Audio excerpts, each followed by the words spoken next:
ओ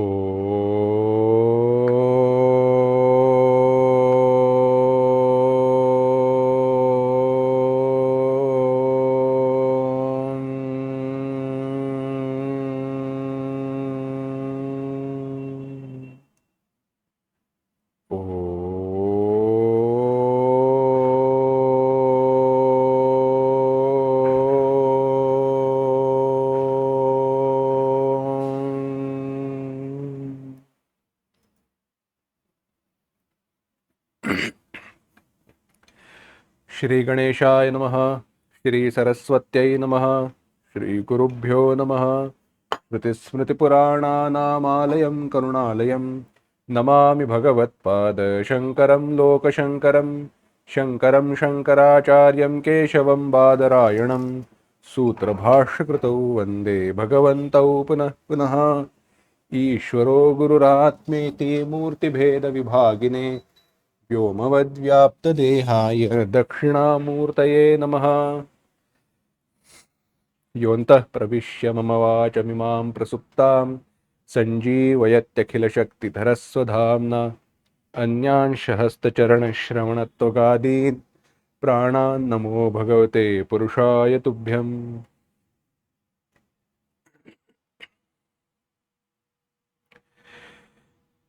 गोस्वामी तुलसीदास जी के रामचरितमानस का हम चिंतन कर रहे हैं। उस चिंतन को आगे बढ़ाए उसके पूर्व इस मानस के बालकांड जिसका हम चिंतन कर रहे हैं उसके पहले 6 मंगल पढ़ते हैं।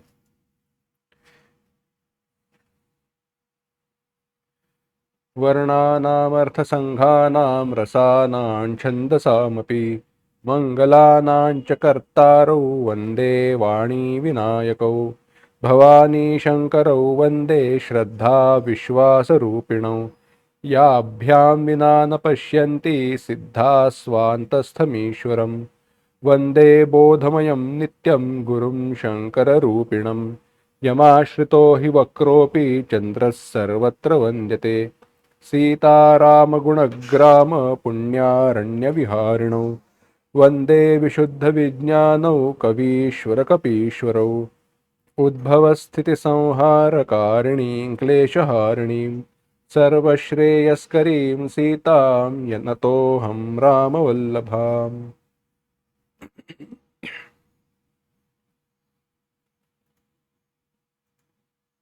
यन्मायावशवर्ति विश्वमखिलं ब्रह्मादिदेवासुराः यत्सत्त्वादमृषैव भाति सकलं रज्जौ यथा हेर्भ्रमः यत्पादप्लवमेकमेव हि भवाम्भोधे स्थितिर्षावतां वन्देऽहं तमशेषकारणपरं रामाख्यमीशं हरिम्।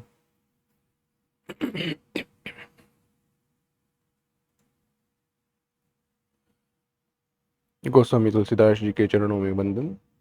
उपस्थित सभी श्रद्धालु श्रोता साधकगण साधकों के चरणों में वंदन और इसी प्रणाम के साथ आज के चिंतन को आरंभ करते हैं। देख रहे थे माता पार्वती जी ने शिव जी से प्रश्न पूछा, वही प्रश्न पूछा जो पिछले पूर्व जन्म में माता सती जी के रूप में उन्होंने पूछा था। प्रश्न पूछा गया था, हृदय में संदेह तब था, अब प्रभु श्री राम जी की कृपा से कभी सपने में भी संदेह नहीं हो सकता, ऐसे शिव जी ने माता पार्वती जी से कह दिया। प्रश्न एक ही है परंतु प्रश्न पूछने वाले का अधिकार भिन्न है।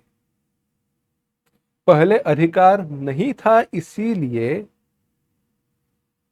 बताने के बाद भी, उपदेश के बाद भी ज्ञान हो नहीं पाया था। अब अधिकार है, इसीलिए ज्ञान होने वाला है। और यह जो ज्ञान है यह कोई विशेष ज्ञान है। विशेष ज्ञान है किस लिए? क्योंकि यह प्राप्त से प्राप्ति है, जो पहले से पता है वही हम जानने वाले हैं। परंतु ज्ञान होने न होने के कारण क्या है, इन सब का विचार चल रहा था। और प्रभु श्री राम जी के कथा को सुनने के बाद जिन्हें यह कथा भाती नहीं है वे कैसे है, इसका भी वर्णन आया, देखते हैं। उसके पहले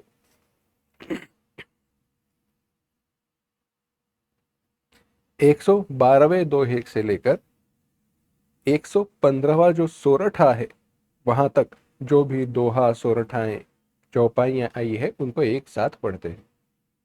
112वां दोहा राम कृपा ते पार्वती।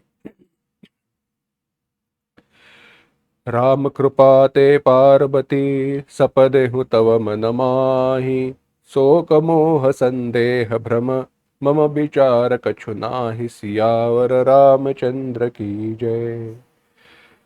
तदपि असंका कीन्हु सोई, कहत सुनत सब करहित होहि, जिन हरि कथा सुनी नहीं काना, श्रवण रंध्र अहि भवन समाना। नयन ही संत दरस नहीं देखा, लोचन मोर पंख कर लेखा, ते सिर कटु तुम्बरि समतूला, जेन नमत हरि गुर पद मूला। जिन हरि भगति हृदय नहीं आनी, जीवत सव समान ते प्राणी। जो नहीं करई राम गुण गाना, जीह सुदादुर जीह समाना। कुलिस कठोर निठुर सोई छाती, सुनि हरि चरित न जो हर्षाति। गिरिजा सुनहु राम कै लीला, सुरहित धनुज विमोहन शीला। राम कथा सुरधेनु सम, सेवत सब सुखदानी। सत समाज सुर लोक सब, को न सुने अस जानि, सियावर रामचंद्र की जय। राम कथा सुंदर कर तारी, संशय बिहग उड़ाव निहारी। राम कथा कलि बिटप कुठारी, सादर सुनु गिरिराज कुमारी। राम नाम गुण चरित सुहाए, जन्म करम अगणित श्रुति गाए। जथा अनंत राम भगवाना, तथा कथा कीरति गुण नाना। तदपि जथाश्रुत जसिमति मोरी, कहीं हूँ देखी प्रीति अति तोरी। उमा प्रश्न तव सहज सुहाई, सुखद संत सम्मत मोहि भाई। एक बात नहीं मोहि सुहानी, जदपि मोह बस कहेहु भवानी। तुम जो कहा राम को आना, जेहि श्रुति गाव धरहि मुनि ध्याना। कहहि सुनहि अस अधम नर, ग्रसे जे मोह पिसाच। पाषंडी हरिपद विमुख, जानहि झूठ न साच। सियावर रामचंद्र की जय। अज्ञ अकोबिद अंध अभागी, काई विषय मुकुर मन लागी। लंपट कपटी कुटिल विशेषी, सपने हु संत सभा नहीं देखी। कहहित वेद असम्मत बानी, जिनके सूझ लाभु नहीं हानि। मुकुर मलिन अरु नयन विहीना, राम रूप देखहि किमि दीना। जिनके अगुण न सगुण विवेका, जल्पहि कल्पित बचन अनेका। हरि माया बस जगत भ्रमाहि, तिन्हि कहत कछु अघटित नाही। बातुल भूत बिबस मतवारे, ते नहीं बोलहि वचन विचारे। जिन कृत महामोह मद पाना, तिन्ह कर कहा करियक नहीं नाना। अस निज हृदय विचारी, तनु तजु संशय भजु राम पद। सुनु गिरिराज कुमारी, भ्रमतम रवि कर बचन मम। सियावर रामचंद्र की जय। गोस्वामी तुलसीदास जी कह रहे हैं, वे सारे अविवेकी है जो जान नहीं पाते सगुण और निर्गुण में भेद क्या है, विवेक क्या है। जो निर्गुण ब्रह्म है वही सगुण रूप से, साकार रूप से प्रभु श्री राम जी के रूप में प्रकट हुआ है। परंतु जो यह विवेक कर नहीं पाते वे कुटिल है, कपटी है, अज्ञ है, अकोबिद है, इत्यादि सारे विशेषण बताए। जिन्होंने अपने लाभ हानि का विचार नहीं किया है, जिन्होंने वेदों के उपदेश का, पुराणों के उपदेश का, इतिहास के उपदेश का, यानी रामायण महाभारत के उपदेश का तर्कसंगत शुद्ध बुद्धि से विचार नहीं किया है, वे ऐसी बात कहते हैं। इसीलिए कहा गया, देखो जो एक वाक्य है, पद आया है चौपाई में, उसका थोड़ा विचार करते हैं और आगे बढ़ते हैं। कहा, मुकुर मलिन अरुनयन विहीना, राम रूप देख ही किमि दीना। दो बातें कही हमने इस संदर्भ में, विचार ऐसे ही वचन पूर्व में आया था। यहां पर कह रहे हैं मुकुर मलिन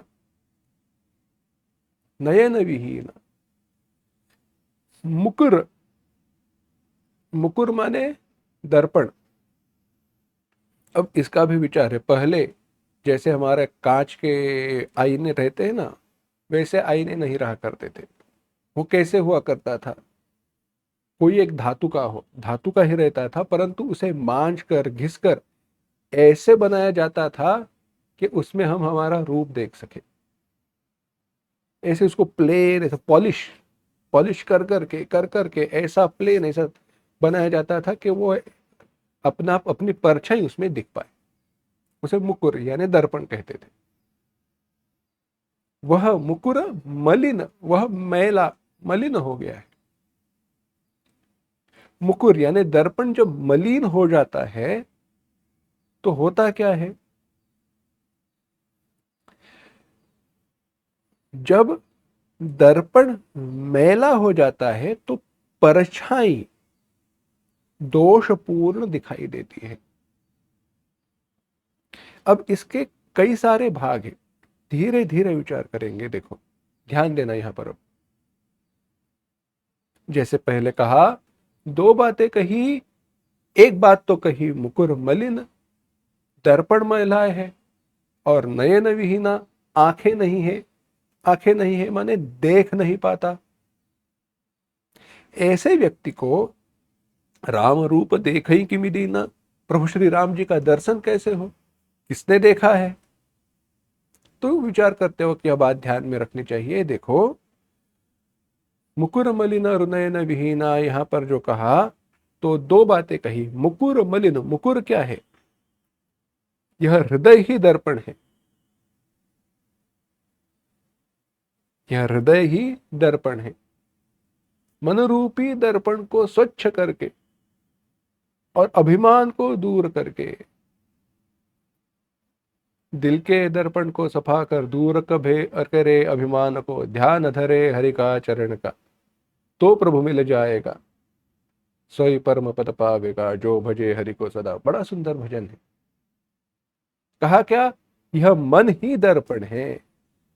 तो यहां पे जो दृष्टांत में कहा दर्पण मलिन हो गया है, माने हमारा जो मन है, हमारा जो अंतःकरण है, वह मलिन हुआ है, दूषित है। अंतःकरण के दूषित होने का परिणाम क्या है, हृदय के अंतःकरण के दूषित होने का परिणाम क्या है। तो दर्पण का उदाहरण हम देखते हैं। दर्पण मलिन हो गया है, खराब हो गया।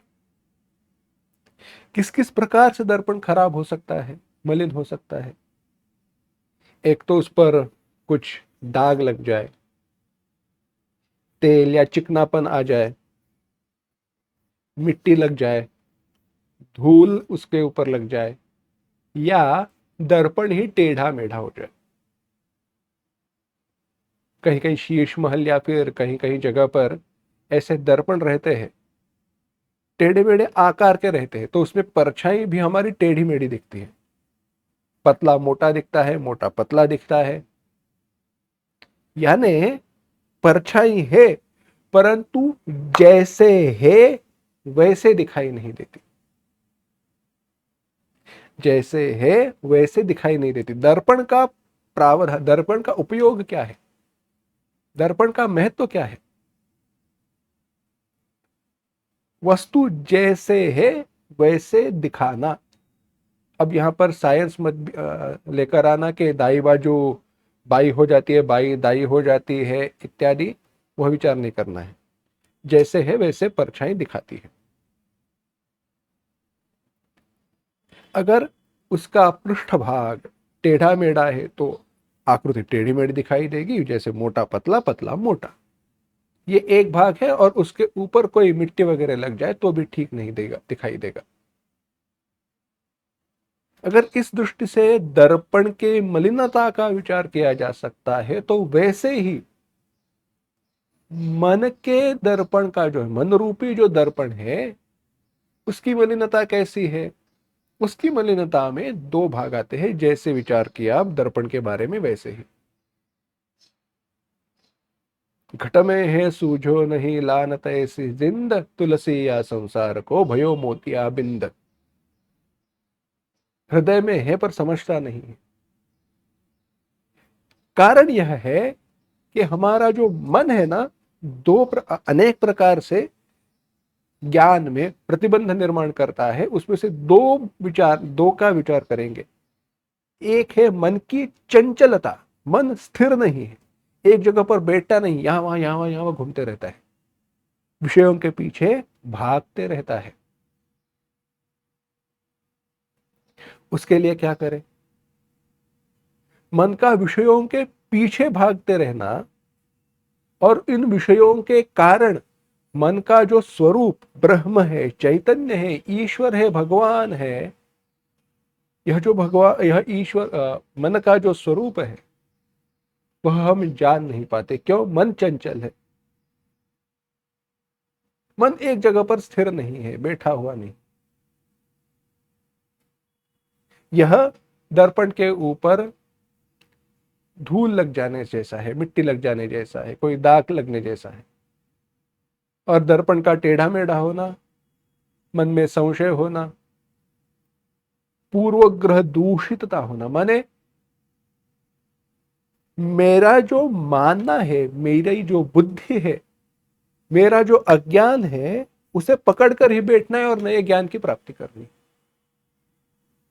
अच्छा, कैसे? ब्रह्म सत्यम जगन मिथ्या जीवो ब्रह्मैव न परः। अरे रे, क्या बात कह दी महाराज, बड़ी सुंदर बात कह दी। वह ब्रह्म सत्य है, भगवान एक केवल एक सत्य है, भक्त हमारे प्रभु श्री राम जी सत्य है, यह जगत मिथ्या है, कोई जगत में कुछ रखा नहीं है।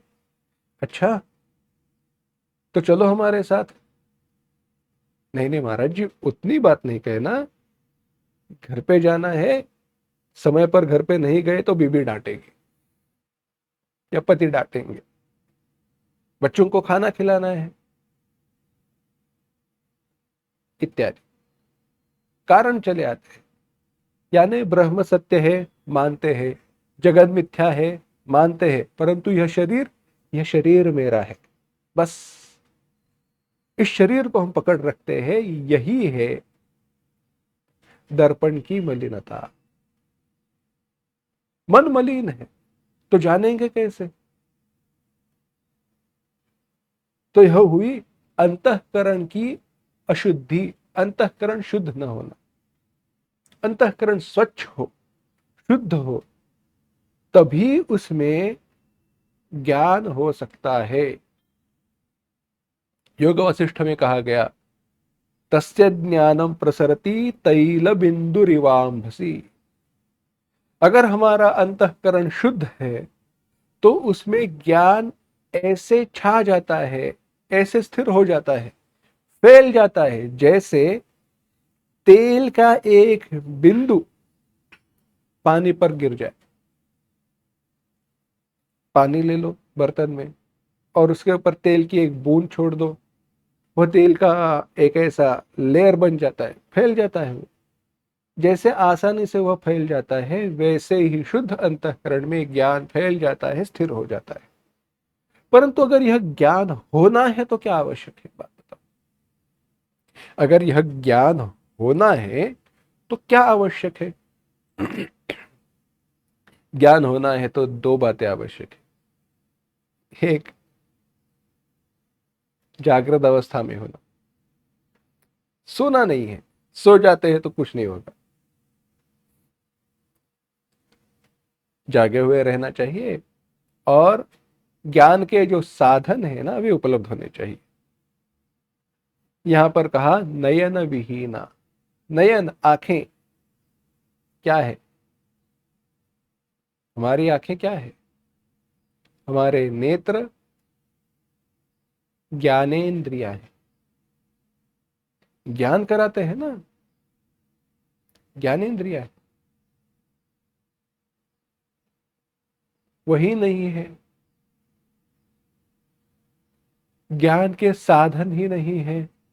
साधन उपलब्ध है तो उन पर विश्वास नहीं है, उन पर विश्वास है तो मन मलिन है।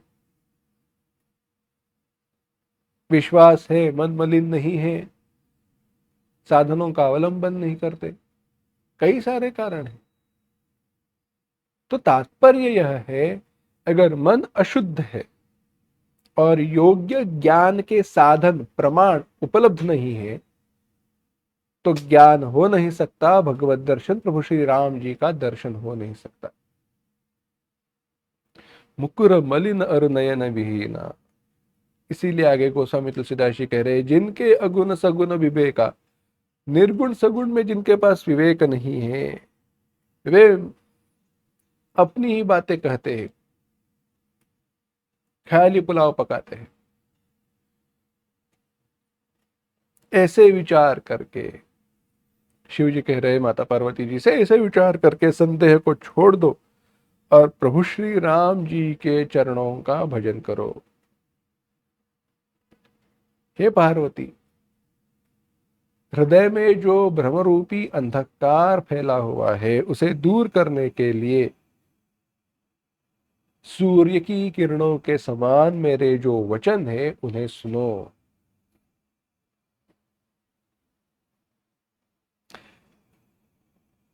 अज्ञानतिमिरान्धस्य ज्ञानाञ्जनशलाकया चक्षुरुन्मीलितं येन तस्मै श्री गुरवे नमः। गुरु गीता शिव जी ने ही उपदेश किया है। कह रहे हैं गुरु की महिमा कैसी है। अज्ञान तिमिरांधस्य, अज्ञान रूपी जो अंधकार है, तिमिर है, उसके द्वारा जो अंध हुआ है, उसे ज्ञान अंजन शलाकया, ज्ञान रूपी अंजन की शलाका, ज्ञान की किरणों से अंधकार को दूर करके जिसने आंखें खोल दी, उस गुरु जी को, उस गुरु को मेरा प्रणाम। गो गोस्वामी तुलसीदास जी, शिव जी यहाँ पर पार्वती जी से वही कह रहे हैं, तुम्हारे अज्ञान को दूर करने के लिए, अज्ञान रूपी अंधकार को दूर करने के लिए सूर्य की किरणों समान मेरे जो वचन है, हे पार्वती उन्हें सुनो। क्या कह रहे हैं उपदेश? पढ़ते हैं 115वां जो सोरठा है, उससे आगे जो चौपाई आई है उन्हें पढ़ते हैं।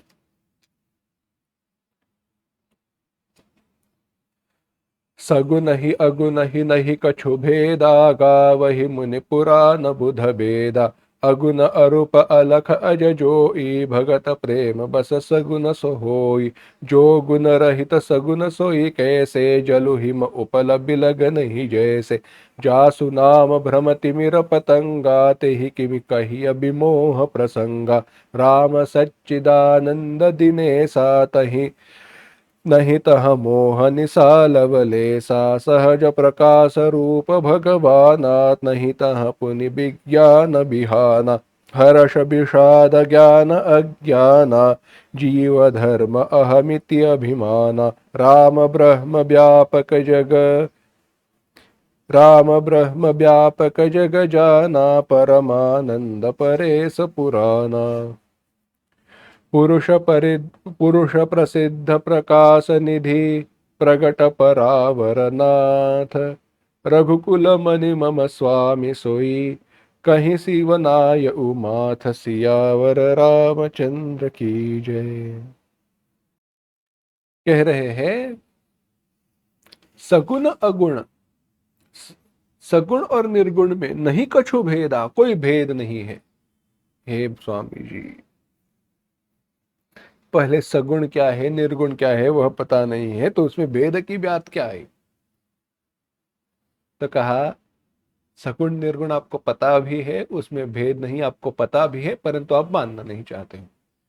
अच्छा, कैसे? चलो बात करते हैं। कही बात क्या है? सगुण अगुण नहीं कछु भेदा। सगुण में और निर्गुण में कोई भेद नहीं है। बात कही है ना? क्या मानते हो? कहना ही पड़ेगा मानते हो, क्योंकि गोस्वामी तुलसीदास जी ने जो कहा है।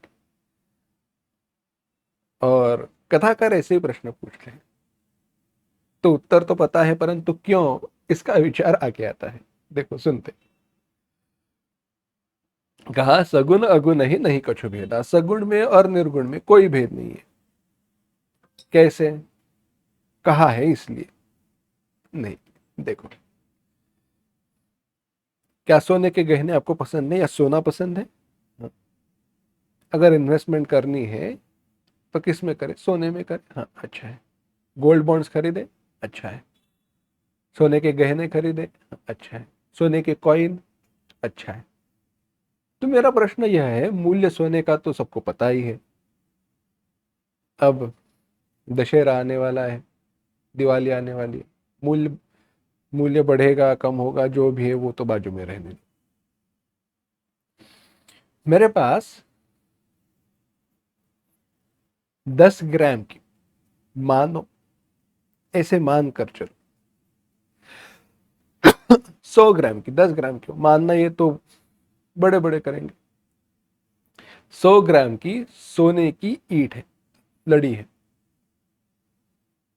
और उसी 100 ग्राम सोने का एक गहना है। 100 ग्राम सोने का गहना है, 100 ग्राम सोने की ईंट है। अगर यह आपके सामने में रख दूं और कहूं आज कहीं पुरस्कार के लिए जाना है, कहीं पूजा के लिए जाना है, इसमें से एक वस्तु आपको लेकर जानी है, इसमें से कोई एक वस्तु आपको साथ लेकर चलनी है, आप किसका स्वीकार करोगे? गहने का या ईंट का? गहने का या ईंट का? वहां पर जाकर लोगों को आप ईंट भी दिखा सकते हो, देखो मेरे पास 100 ग्राम सोने की ईंट है, सोने की ईंट है, 100 ग्राम की है, दिखा सकते हैं ना? हाँ। तो ईंट लेकर चलेंगे या गले में हार पहनकर चलोगे? साधारण सी बात है, हार पहनेंगे। क्यों? हार का मूल्य सोने के मूल्य के समान ही, परंतु कुछ अधिक है उसमें। दोनों तो समान है, 100 ग्राम सोना ईंट में भी है, 100 ग्राम सोना गहने में भी है। सोना तो 100 ग्राम है, सोना सोना है, भेद कहां पे हुआ? गहने को मूल्य कहां से आया? गहने का मूल्य उससे जुड़े हुए भाव भावनाओं से। गोस्वामी तुलसीदास जी वर्णन कर रहे हैं, शिव जी वहीं पे पार्वती जी को जो उपदेश कर रहे हैं उसमें वही कहा गया। कहा भगत प्रेम बस सगुन सो होई। भक्तों की प्रेम के कारण प्रेमवश वही सगुण हो जाता है, बाकी कुछ नहीं। अस प्रभु हृदय अक्षत विकारी। अक्षत, अक्षत, अक्षत माने जिसमें कोई कमी नहीं है, कोई क्षति नहीं है। इस रूप में अस प्रभु हृदय अक्षत विकारी, हमारे हृदय में अक्षत रूप से रहो, यानी आप सबके हृदय में पधारे हुए हो। सबके हृदय हृदय में प्रभु श्री राम जी बसते हैं, है ना? किस रूप में है? सगुण हो तो एक ही जगह पर रहेंगे, निर्गुण है तो सब जगह पर रहेंगे। ऐसी होते हुए भी वे सगुण रूप में क्यों आते हैं? क्योंकि सगुण रूप का महत्व, उसके प्रति जो प्रेम है, उसके प्रति जो भाव है, वह भिन्न है।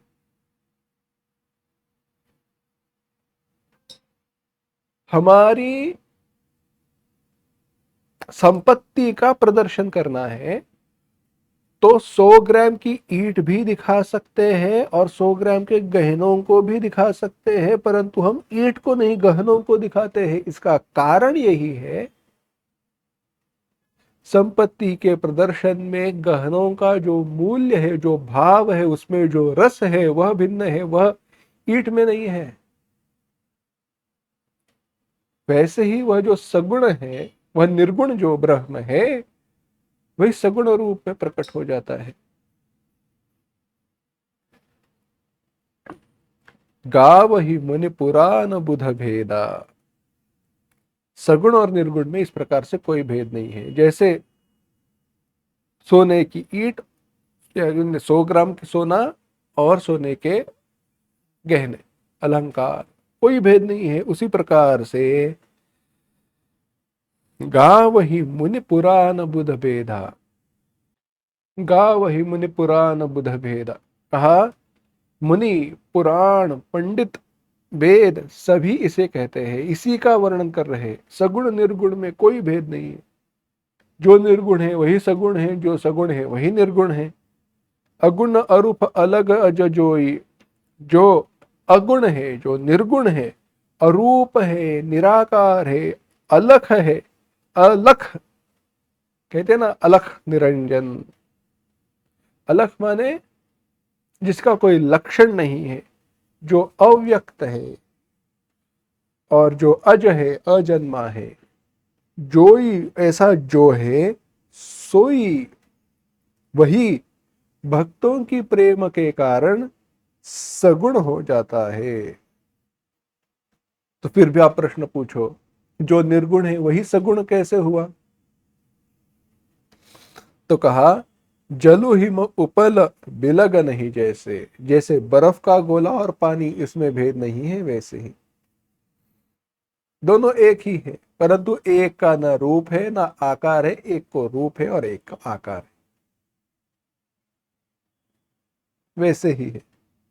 जासु नाम भ्रम तिमिर पतंगा, ते ही किमि कहीं अभिमोह प्रसंगा। जासु नाम, जिसका नाम भ्रम तिमिर पतंगा, भ्रम रूपी तिमिर माने अंधकार को मिटाने के लिए सूर्य के समान है। ते ही किमि कही अभी मोह प्रसंगा, उसके लिए मोह का प्रसंग कैसे आएगा?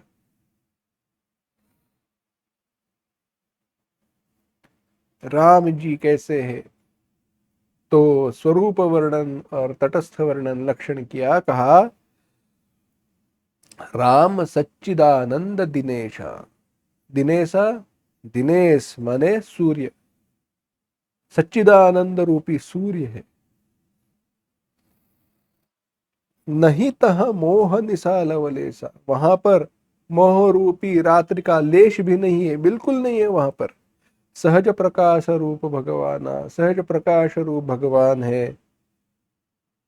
वह विज्ञान रूपी, विज्ञान नहीं तह पुनि विज्ञान बिहाना, वहां पर ऐसा कोई नहीं है जो अज्ञानी है।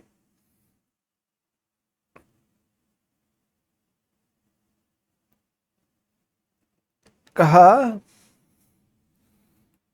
थोड़ा यहाँ पे पारिभाषिक विचार है, देखो। नहीं तह पुनि विज्ञान बिहाना, विज्ञान क्या है? साइंस ना। विज्ञान माने अनुभव संयुक्त ज्ञान। ज्ञानम ते हम स विज्ञानम इदम वक्ष्यामि अशेषतः। भगवत गीता में कहा गया, ज्ञानम गुरु शास्त्र के द्वारा प्राप्त किया गया जो ज्ञान है वह ज्ञान है।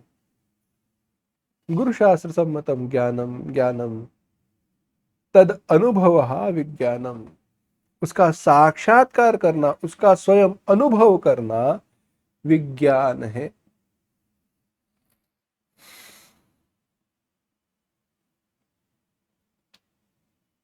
उसका अनुभव करना क्या है? विज्ञान है।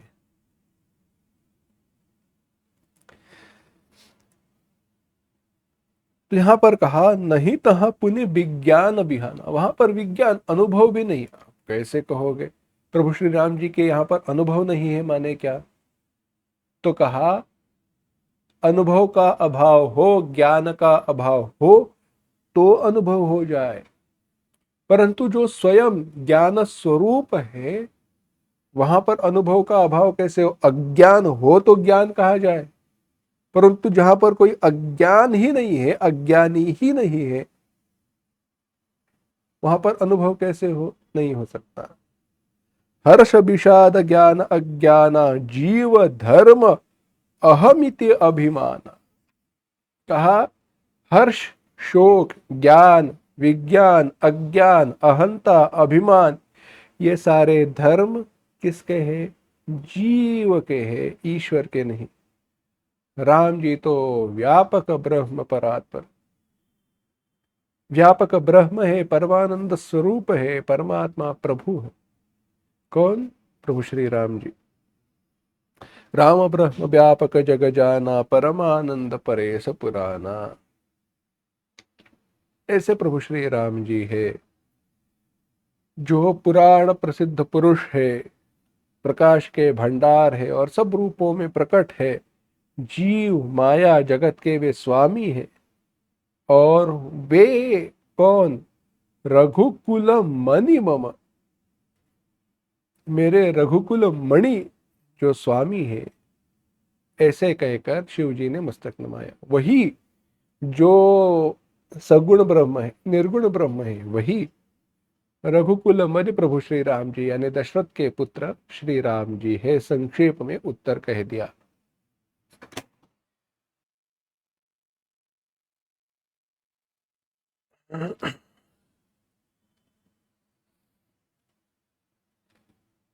जो पुराण प्रसिद्ध पुरुष है वही मेरे जो पुराण प्रसिद्ध पुरुष है, जो ब्रह्म है, जो सगुण निर्गुण ब्रह्म है, वही मेरे रघुकुल के स्वामी प्रभु श्री राम जी है। संग्रह में उत्तर दिया, संक्षेप में उत्तर कह दिया। वो जो ब्रह्म कहा जाता है वो प्रभु श्री राम जी और दशरथ जी के पुत्र राम जी क्या एक ही है? प्रश्न पूछा गया था, उसका संक्षेप में उत्तर दिया, यही है। और अब आगे कह रहे हैं, बड़ा सुंदर वर्णन आया है। यह सारा वेदांत है, यह सारा वेदांत है। कह रहे हैं, निज भ्रम नहीं समुझहि अज्ञानी, प्रभु पर मोह धरहि जड़ प्राणी। जथा गगन घन पटल निहारी, झांपेहु भानु कहहि कुबिचारी। हस्तामलक स्तोत्र है, हस्तामलक नाम का। प्रभु श्री राम जी के शिष्य, जो चार प्रमुख शिष्य हुए, उनमें से एक हस्तामलक जी है। वर्णन आया, कहा वहां पर हस्तामलक स्तोत्र में कहा गया, घनच्छन्न दृष्टिर घनच्छन्न मर्कम, यथा निष्प्रभम मन्यते चाति मूढ़, तथा बद्धवद भाति यो मूढ़, दृष्टे स नित्योपलब्धि स्वरूपो हम आत्मा। घनच्छन्न दृष्टि ही घनच्छन्न मर्कम, यही कहा यहाँ पर। अज्ञानी जो मनुष्य है वे अपने अज्ञान को, दोष को समझते नहीं है, परंतु अपने दोषों का आरोप प्रभु श्री राम जी पर करते हैं, ब्रह्म पर कर देते हैं। कैसे? आकाश में बादल आ जाए, आकाश में बादल आते हैं और उन बादलों के कारण सूर्य ढक जाता है, ओझल हो जाता है। उसे देखकर लोग क्या कहते हैं कि बादलों ने सूर्य को ढक दिया, सूरज चला गया, चला गया, ढक गया। क्या संभव है? सूर्य का आकार क्या है, कितना बड़ा है? काफी बड़ा है, उतना तो पता है। और बादल इतने से भी नहीं है उसके सामने, इतने छोटे भी नहीं है। तो हुआ क्या? यही है, बादलों ने सूर्य को ढक दिया। अज्ञानी अविवेकी कहते हैं, ढका क्या है? हमारी दृष्टि ढक गई है। क्या हुआ? घनच्छन्न दृष्टि ही, जथा गगन घन पटल निहारी। आकाश में बादलों के पर्दे को देखकर कुविचारी क्या विचार करता है? सूर्य ढक गया। वास्तव में क्या हुआ है? बादलों के कारण हमारी जो दृष्टि है वो ढक गई है। नयन पथ पिधायकतया वर्णन आया वेदांत सार में।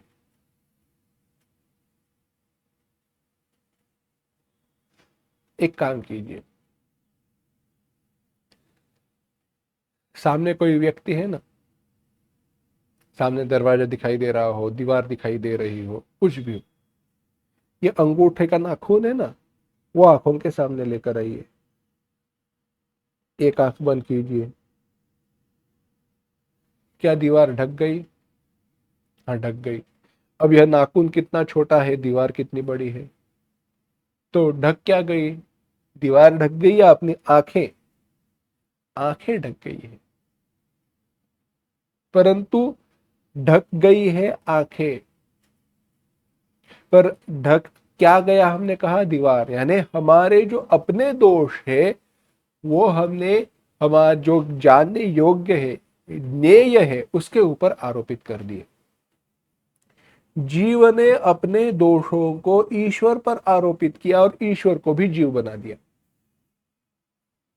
हमने हमारे दोषों को प्रभु श्री राम जी पर आरोपित किया और प्रभु श्री राम जी के स्वरूप को ढक दिया, उसे जानते नहीं।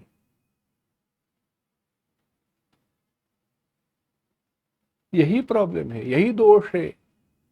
इसी के कारण ज्ञान हो नहीं पा रहा है। कहा चितव जो लोचन अंगुलिलाए प्रगट जुगल ससी तिहि के भाई। कहा ऐसे जो आंखों में उंगली लगाकर देखता है,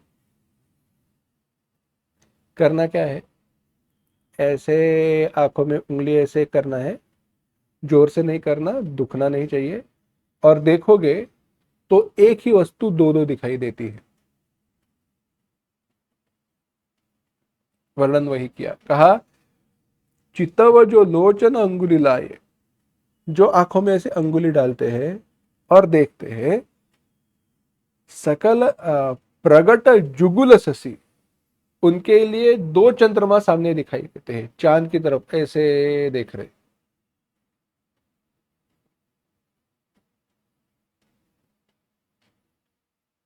तो कहा गया, वर्णन किया गया, उनके लिए दो चंद्रमा। हमारे गुरुजी ने एक बड़ा सुंदर वर्णन किया था, उदाहरण दिया था। कहा एक व्यक्ति था, उसने क्या किया, वो अपने मित्र के पास चला गया था मिलने के लिए। मित्र के पास गया, मित्र के घर गया, मित्र ने पूछा, अरे मेरी चाय अभी हो गई है कि तुम चाय लोगे? इस व्यक्ति ने कहा हाँ, क्यों नहीं, बस 2 कप चाय लेकर आना। मित्र ने पूछा अरे दो क्यों? तो व्यक्ति ने कहा मेरे साथ जो आए हैं उनके लिए। कौन आए हैं, दिखाई नहीं दे रहे। व्यक्ति ने कहा ऐसे दिखाई नहीं देते, आंखों में ऐसी उंगली डालकर देखो, दो दो दिखाई देंगे, दोनों दिखाई देंगे। मित्र समझ गया। मित्र ने कहा ठीक है, कोई बात नहीं। मित्र अंदर गया, चाय का 1 कप लेकर आया। चाय का क्या क्या लिया? 1 कप लेकर आया। ये व्यक्ति जो मित्र के पास गए थे, उन्होंने पूछा अरे एक ही कप लाई है, मेरे हमारे साथ जो है उनके लिए कौन चाय लाएगा? तो मित्र ने भी कहा ये तो 2 ही कप है, ऐसे उंगली डालकर देखो तो 2 कप दिखाई देंगे, एक आप ले लेना, दूसरी उनको दे देना। ऐसे है। कहा चितव जो लोचन अंगुलियाय। अब ध्यान देकर सुनना फिर से। प्रगट जुगुल शशि तेहि के भाई।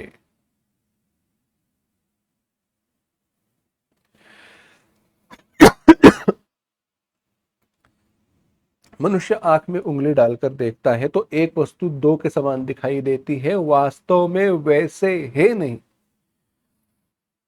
उसी प्रकार से जैसे कल्पित है, दूसरी वस्तु जो दिखाई देती है वह कल्पित है, भ्रम के कारण है, मोह के कारण है, वैसे ही प्रभु श्री राम जी के विषय में वे जीव है, कोई सामान्य पुरुष है, ऐसी कल्पना करना आकाश में अंधकार, धुएं और धूल का दिखने जैसा है।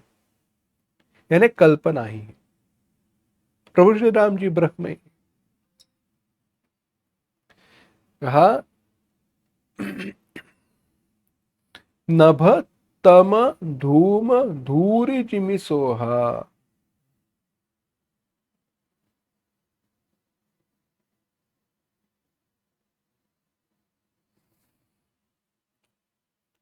आकाश में धुआं दिखाई देता है, अंधकार। चलो प्रश्न पूछता हूं, आकाश का रंग क्या है? आकाश का रंग क्या है? अगर कहो नीला तो गलत है, सुबह भगवे रंग का दिखाई देता है। पीला सफेद कहो तो वैसे भी नहीं है। आकाश का कोई रंग नहीं है। बालाः तलमलीनतादीनि अध्यस्यन्ति एकश्चंद्रः सद्वितीयवत्। अध्यास भाष्य में आदि शंकराचार्य जी ने कहा है। आकाश का रंग नहीं है। आकाश में धुआं आ जाए, अंधेरा आ जाए, धूल उड़ जाए, आकाश मलिन नहीं होता, आकाश अमल ही है। परंतु आकाश मलिन हुआ, आकाश पर यह रंग लग गए, ऐसे हम कल्पना करते हैं। यह हमारे बुद्धि का दोष है। उसी प्रकार से जो निर्गुण परमात्मा है वो सगुण ही है। निर्गुण प्रभु श्री राम जी जो है, निर्गुण जो उनका स्वरूप है वो सगुण ही है, ऐसे हम विचार करते हैं। श्री राम जी नित्य है, निर्लेप है, उनमें कोई दोष नहीं है।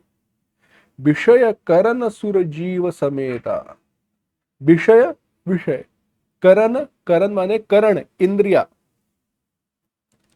सुर जीव समेता, सुर माने देवता, जीव समेता, समेता साथ है, जीव के साथ, यानी विषय इंद्रिया, इंद्रियों की देवताएं, देवता इंद्रियों की देवता है, और जीव ये सब सकल एकते एक सचेता,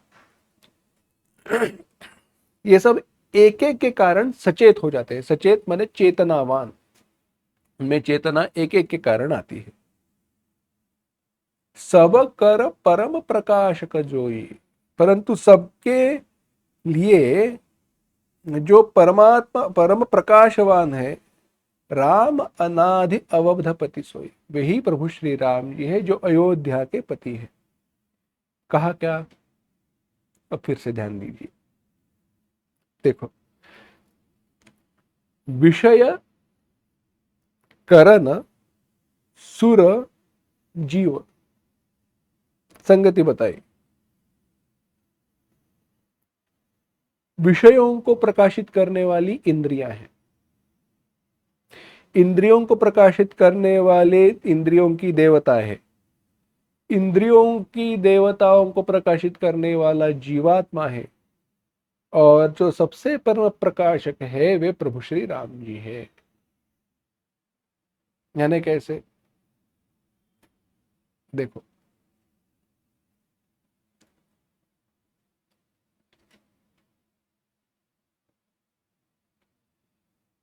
मेरे सामने यह ग्रंथ है, मेरे सामने यह ग्रंथ है।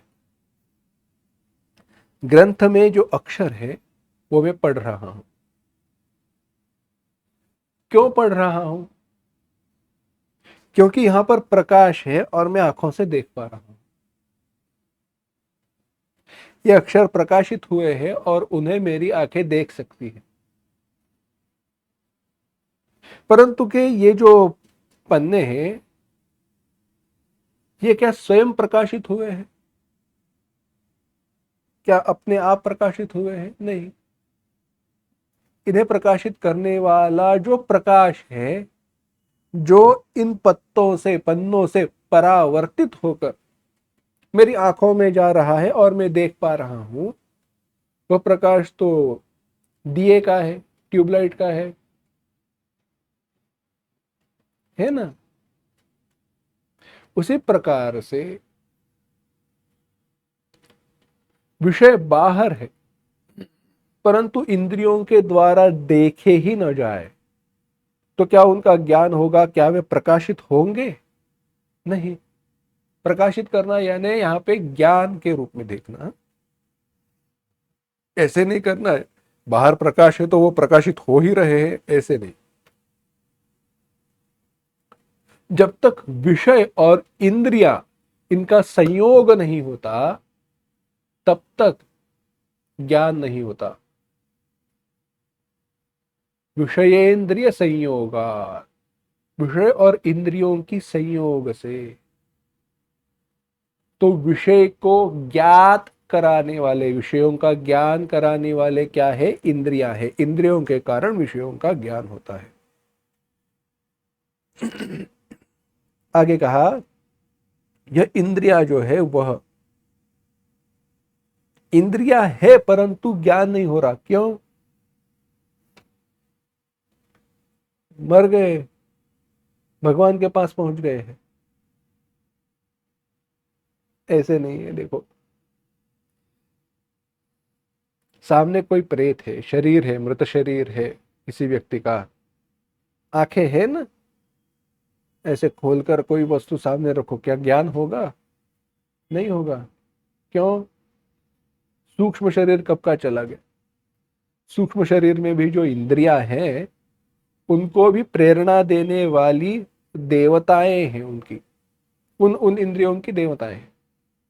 देवताओं के कारण उन उन इंद्रियों को चेतना मिलती है।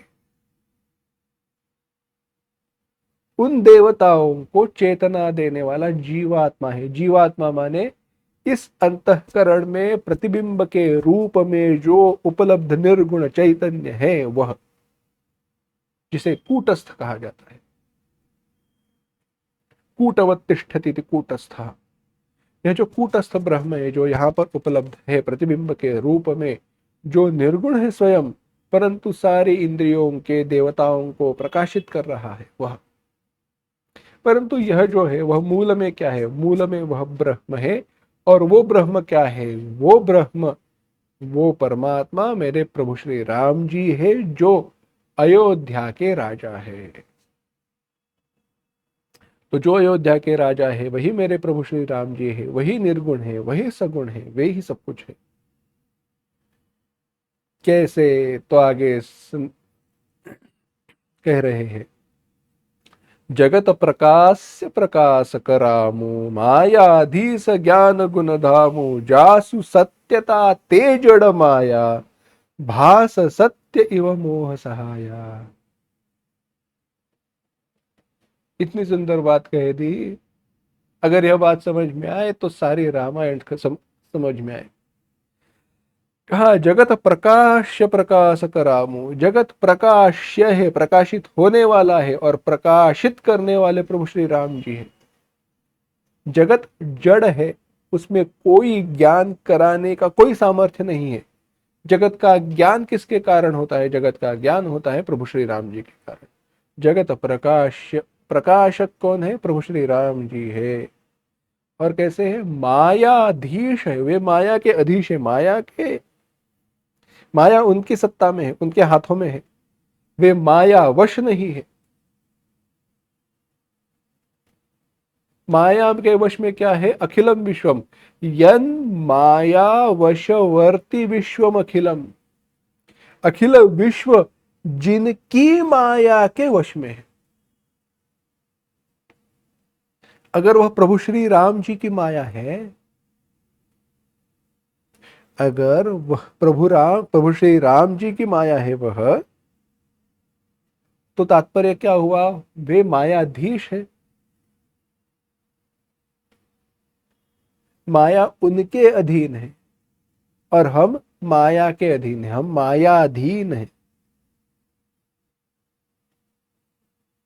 कहा जगत प्रकाश प्रकाशक रामो मायाधीश ज्ञान गुण धामो। और वे ज्ञान और गुणों के धाम है, सारा ज्ञान सारे गुण उनके यहाँ पर रहने के लिए आए हैं। और कहा महत्वपूर्ण वाक्य है, जासु सत्यता ते जड़ माया भास सत्य इव मोह सहाया। जासु जिनकी सत्यता, सत्यता के कारण जड़ माया, वह जड़ माया जो है, ते जड़ माया, उनकी जो जड़ माया है, भास सत्य इव, सत्य जैसे प्रतीत सी होती है, सत्य जैसी दिखाई देती है, सत्य होती है नहीं, सत्य सी इव, एज दो दिखाई देती है, मोह सहाया। और किसके कारण? मोह सहाया, मोह की सहायता से।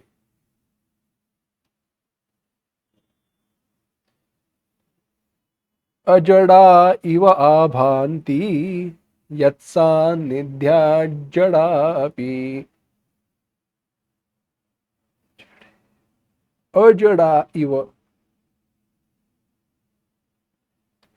जड़ नहीं है ऐसी, यानी चेतन जैसी, जिसके सानिध्य से, जिसके कारण जड़ माया भी अजड़ इव आभांति।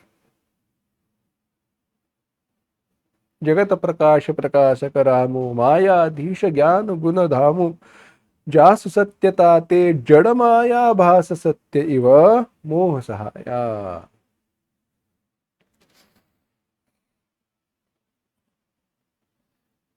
दृष्टांत बताते हैं। एक काम करना,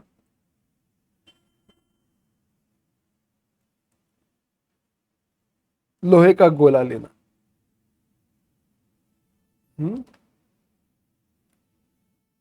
अग्नि में ऐसे गर्म कर देना जैसे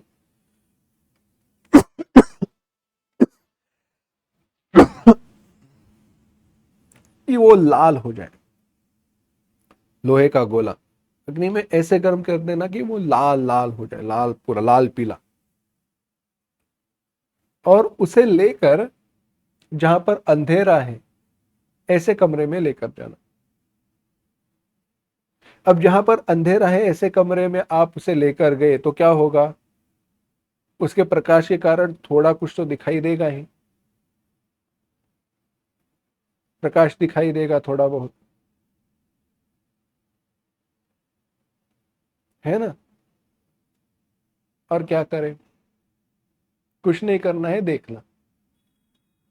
वह जो वो लाल पीला गोला है लोहे का, उसके कारण प्रकाश हो रहा है, परंतु प्रकाश का मूल स्रोत क्या है? अग्नि है। लोहे के गोले में कोई अपना प्रकाश नहीं है, लोहे के गोले में अपना कोई प्रकाश नहीं है, वो अग्नि के कारण दिखाई दे रहे हैं वहां पर। वैसे ही माया तो जड़ ही है, परंतु मोह के कारण, भ्रम के कारण चेतन ब्रह्म का चैतन्य माया पर आरोपित किया गया है, और माया सचेतन है ऐसे दिखाई दे रहा है। यद्यपि मृषा, यद्यपि वह मिथ्या है, फिर भी सत्य के समान दिखाई दे रही है। इसीलिए आगे कहा, रजत सीप महुभास जिमी जथा भानुकर बारी। जदपि मृषा तिहु काल सोई भ्रमन न सकई को उतारी। रजत सीप महुभास जिमी जथा भानुकर बारी। जदपि मृषा तिहु काल सोई भ्रम न सकई को उठारि, सियावर रामचंद्र की जय। कहा जैसे सीप में चांदी का और सूर्य की किरणों में पानी का आभास होता है। सीप है, जमीन में या रेत में पड़ा हुआ है, परंतु लग रहा है चांदी है, कोई तो चांदी की कोई वस्तु है। या कड़ी धूप में सूर्य के किरणों के प्रभाव से वहां पे पानी का आभास हो रहा है, मृगजल कहते हैं ना, वो दिखाई दे रहा है। दोनों आभास ही है, दोनों भ्रम ही है, ना होते हुए भी दिखाई दे रहे हैं। ये सारे तीनों कालों में झूठ है। यद्यपि मृषा तिहु काल, परंतु फिर भी उसे कोई टाल नहीं सकता, दूर नहीं कर सकता। अब इसका बड़ा विस्तार है, अभी नहीं करूंगा, धीरे धीरे करेंगे। यह भ्रम किस प्रकार का है, किसके कारण हो रहा है, क्योंकि इसका सारा विषय का संदर्भ, इसकी संगति जगत के साथ है। केवल रामायण पढ़े और जैसे पूर्व में अज्ञानी थे वैसे ही रहे तो क्या बात हुई रामायण पढ़ने की? नहीं। आगे कह रहे हैं, पढ़ते हैं 117वां जो दोहा है, उसके पश्चात जो चौपाई आई है 118वें दोहे तक, सबको पढ़ते हैं। एहि विधि जग हरि आश्रित रहि, यद्यपि असत्य देत दुख अहि। जो सपने सिर काटे कोई, बिनु जागे न दूर दुख होई। जासु कृपा अस भ्रम मिटि जाई, गिरि जासोई कृपालु रघुराई। आदि अंत को उजासु न पावा, मति अनुमान निगम अस गावा। बिनु पद चल इसु नहीं, बिनु काना कर बिनु करम करई विधि नाना। आनन रहित सकल रस भोगी, बिनु बानी बकता बड़ जोगी। तन बिनु परस नयन बिनु देखा, ग्रह ही घ्रान बिनु बास अशेषा। असि सब भांति अलौकिक करनी, महिमा जासु जाई नहीं बरनी। जेहि इमि गावहि वेद बुध, जाहि धरहि मुनि ध्यान। सो इद सरथ सुत भगत, हित कोसलपति भगवान। सियावर रामचंद्र की जय। कहा इसी प्रकार से इस मोह के कारण, भ्रम के कारण, संसार भ्रम के कारण ईश्वर के आश्रित रहता है, भगवान के आश्रित रहता है। यद्यपि यह असत्य है तो भी दुख तो देता ही है। सब कुछ असत्य है, संसार मिथ्या है परंतु दुख देता है। सपने में कोई हमें दुख पहुंचाए, सपने में कोई घना बड़ा दुख हो तो जाग जाने पर भी वह महसूस तो होता है ना, परिणाम तो दिखाई देते हैं। नहीं है फिर भी परिणाम दिखाई देते हैं। उसी प्रकार से यह संसार मिथ्या है परंतु दुख तो होता ही है। हे पार्वती, हे गिरिजा कुमारी, जासु कृपा अस भ्रम मिट जाए, जिनकी कृपा से यह भ्रम मिट जाता है, सो एक कृपाल रघुराई, वही कृपालु प्रभु श्री राम जी है। आदि अंत को उजासु न पावा, जिनका आदि और अंत किसी ने जाना नहीं है। कथा कही जाती है ना,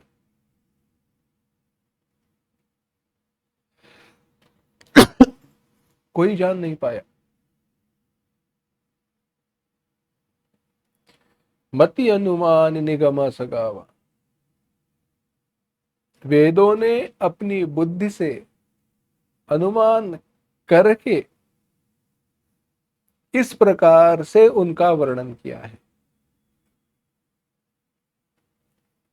वेदों ने किस प्रकार से वर्णन किया है? कहा जो ब्रह्म है उसका वर्णन क्या किया है? उपनिषदों की भाषा है यह। नाना पुराण निगमागम सम्मतम यत्। गोस्वामी तुलसीदास जी ने पहले ही कह दिया था।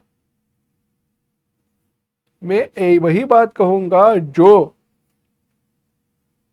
नाना पुराण निगमागम सम्मतम यत् रामायणे निगदितम क्वचिदन्यतोपि स्वांत सुखाय तुलसी रघुनाथ गाथा भाषा निबंध मति मंजुलम आतनोति। नाना पुराण निगम आगम सम्मतम, जो पुराण निगम आगम इसमें सम्मत है, उसमें कहा गया है, वही मैं कह रहा हूं। अपने मन की भाषा नहीं कह रहा हूं। उपनिषदों का विचार जो ब्रह्म के बारे में है, गोस्वामी तुलसीदास जी कह रहे हैं। बिनु पद चलई, बिना पैरों के चलता है। कैसे? बिनु पद चलई, क्या बिना पैरों के चला जा सकता है? चलना जा सकता है। कैसे? क्या चल रहा है? नहीं, खाना चल रहा है, चाय चल रही है। चाय कैसे चल रही है? क्या उसको पैर आए और वो चलकर आई? किसी के कारण आई। बिनु पद चलई, वो बिनु पद चलई, चलते रहता है। अभी उस रूप में उसकी दृष्टि से यहां पर चलना नहीं है। सुनई बिनु काना, बिना कानों से सुनता है। कर बिनु कर्म करई विधि नाना, अनेक विध अनेक प्रकार के कर्म करता है, परंतु हाथों के बिना करता है। आनन रहित सकल रस भोगी, आनंद रहित, मुख नहीं है परंतु सारे रसों का पान करता है। जीभ नहीं है परंतु सारे रसों का अनुभव करता है। बिनु बानी बकता बड़ जोगी, वाणी नहीं है, बिनु वाणी, वाणी नहीं है, बोलने का सामर्थ्य नहीं है, परंतु अत्यंत योग्य वक्ता है। तन बिनु परस नयन बिनु देखा, बिना शरीर के, बिना त्वचा के स्पर्श करता है। आंखों के बिना देखता है, नाकों के बिना, नाक के बिना सूंघता है। इस प्रकार से उस ब्रह्म की अलौकिक जो करनी है, अस सब भांति अलौकिक करनी, उस ब्रह्म की जो करनी है इस प्रकार से अलौकिक है। महिमा जासु जा नहीं बरनी, जिसका वर्णन नहीं किया जा सकता। अवर्णम अचक्षुश्रोत्रम, इसका वर्णन नहीं किया जा सकता। और उसका वर्णन नहीं किया जा सकता, वही उसका वर्णन है। उसका वर्णन नहीं किया जा सकता, इससे जिन जिन वस्तुओं का वर्णन किया जा सकता है उनको दूर कर दिया, और जो शेष रह गया वही ब्रह्म है। जही इमि गा वही भेद बुध, जाहि धर ही मुनि ध्याना, जिसका वेद पंडित इस प्रकार से वर्णन करते हैं और मुनिवर जिनका ध्यान करते हैं, जिसका ध्यान करते हैं, सो ई दशरथ सुत, वही दशरथ जी के पुत्र है। भगत हित को सलपति भगवाना, और भक्तों की हित के लिए कोसलपति भगवान कोसलपति हुए हैं। अयोध्या के राजा के रूप में उन्होंने अवतार लिया है। ये सारे लक्षण क्या है उनका विस्तार कहना है, देखना है, आगे भी विचार करना है, परंतु हम अगली बार करेंगे। ओम असतो मा सद्गमय, तमसो मा ज्योतिर्गमय, मृत्योर्मा अमृतंगमय। ओम शांति शांति शांति। हरि ओम। श्री गुरुभ्यो नमः। हरि ओम।